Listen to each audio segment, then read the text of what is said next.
बिपरजॉय या फिर उड़ीसा में जो ट्रेन एक्सीडेंट हुआ वैसा क्यों होता है, अभी उसे समझने के लिए हमें हमारे भौतिक संसार को थोड़ा समझना पड़ेगा। हमारे भौतिक संसार में 4 अटल दुख है, जन्म, मृत्यु, जरा और व्याधि। अभी जन्म मृत्यु के बारे में आपको पता होगा, जरा का मतलब बूढ़ापा और व्याधि मतलब बीमारी। अभी इन 4 दुखों से तो कोई भी जीवात्मा बच नहीं सकती। उसके बाद में 3 अचल दुख आते हैं, आत्मिक, भौतिक और दैविक। आत्मिक तन मन हमें देते हैं, जैसे कि डिप्रेशन, एंजाइटी या फिर मानसिक तनाव। भौतिक हमें दूसरे लोग देते हैं, जैसे कि परिवार, दोस्त या फिर समाज। समाज में जो कोई युद्ध होते हैं, छोटे बड़े, वो सब भौतिक दुख में आते हैं। उसके बाद में दैविक। दैविक दुख मतलब एक्ट ऑफ गॉड, जैसे कि तूफान, आंधी या फिर सुनामी, भूकंप, ये सब दैविक दुख में आता है। अभी ये सब दुख भगवान ने हमें क्यों दिए हैं, उसके पीछे एक कारण है। अभी हमारे कर्मों के हिसाब से माया हम पर काम करती है। अभी माया भी हम पर क्यों काम करती है, उसके पीछे भी एक कारण है। माया क्या करती है, हमें थोड़ा सा सुख दिखाती है और बहुत सारे दुखों के उलझन में फंसा लेती है। अभी भगवान ने इंसान के साथ ऐसा क्यों किया, वो भी हमारी वजह से ही सब कुछ हो रहा है। कैसे, हम सब भगवान से अलग रहना चाहते थे, लेकिन भगवान ने हमें समझाया कि अगर आप सब मुझसे अलग रहोगे तो आनंदित नहीं रह पाओगे, क्योंकि आनंद का स्रोत ही भगवान है। उस वजह से भगवान बोल रहे थे पहले से कि मुझे छोड़कर मत जाओ, लेकिन हम माने नहीं और खुद का अलग सा साम्राज्य तैयार करना था हमको। तो भगवान ने क्या किया, हमारे लिए भौतिक संसार का निर्माण कर दिया और ऊपर से हमें आनंदित भी रहना था। तो भगवान ने उसकी एक व्यवस्था की, उसका नाम है माया।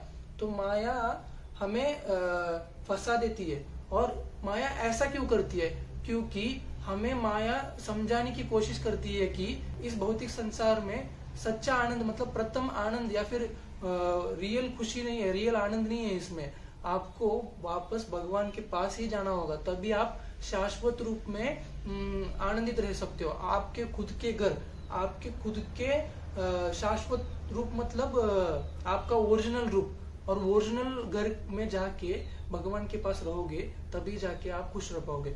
अभी उसके लिए क्या करना पड़ेगा वो भी मैं आपको बताता हूँ, लेकिन माया के बारे में थोड़ा बता देता हूँ। माया सबसे ज्यादा प्रभाव तामसिक लोगों पे डालती है और सबसे कम सात्विक लोगों पे, और बीच में आते हैं राजसिक लोग। अभी हमें सात्विक बनना होगा, हमारे मन को शुद्ध करना पड़ेगा और सभी चेतना हमारी जो होती है वो भगवान में लगानी होगी। मतलब भगवान की सेवा करनी होगी, उनके नाम का जाप करना होगा, अच्छे कर्म करने होंगे।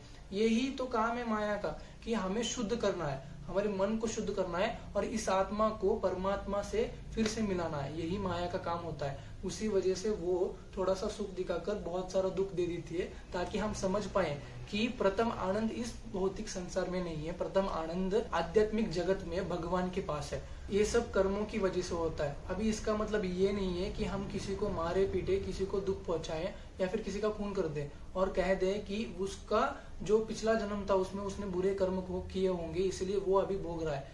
यदि हमने ऐसा जानबूझ के किया तो हमें भी आगे जाकर बहुत कुछ भोगना होगा और उसे हम सहन भी नहीं कर पाएंगे। तो सात्विक बनो, सात्विक आहार लो, अच्छे कर्म करो, अच्छे विचार रखो, भगवान की सेवा करो, भगवान का नाम जाप करो, आपकी पूरी चेतना भगवान में लगा दो। आई होप आपको समझ में आ गया होगा कि ऐसा क्यों होता है, नेचुरल कैलामिटीज या फिर इतना बुरा, इतना डिजास्टर क्यों होता है।